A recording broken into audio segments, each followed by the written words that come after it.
జగన్నాథపురిలో స్నానయాత్ర అని చేస్తారనమాట. అంటే జగన్నాథ్ యొక్క పుట్టినరోజు. ఆయనకి వందలాది కలశములతో నీళ్లు తీసుకొచ్చి అభిషేకం చేస్తారు. అప్పుడు జగన్నాథుడికి జ్వరం వస్తది అని అక్కడ ఉండే వాళ్ళు చెప్తారనమాట. అండ్ ఆయనని అనవసరము అని అంటారు. 15 days టెంపుల్ క్లోజ్ చేసేస్తారు. అక్కడ ఉండే శబర జాతికి సంబంధించిన వాళ్ళందరూ కూడా they worship administer Jagannath medicines. ఏవైతే వనమూలికలు ఉంటాయో వాటన్నింటినీ తీసి జగన్నాథుడికి జ్వరం వచ్చింది తగ్గించాలి అని 15 రోజులు వాళ్ళు ట్రీట్మెంట్ చేస్తారనమాట. అదొకసారి ఒక డాక్టర్ కి చాలా ఇదేంటి, అరే ఇదేంటి విగ్రహానికి జ్వరం ఏంటి అని అంటే అక్కడ నుండి పూజారికి చాలా కోపం వస్తుంది అనమాట. చేయి పట్టుకొని గుళ్ళోకి తీసుకెళ్లాడు. నీ దగ్గర థర్మామీటర్ ఉందా?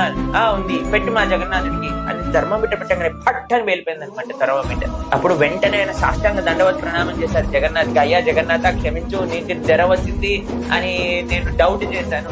దేవుడికి జ్వరం వస్తుందా అని అంటే ఆయన భక్తులతో టైం స్పెండ్ చేయడానికి ఏదన్నా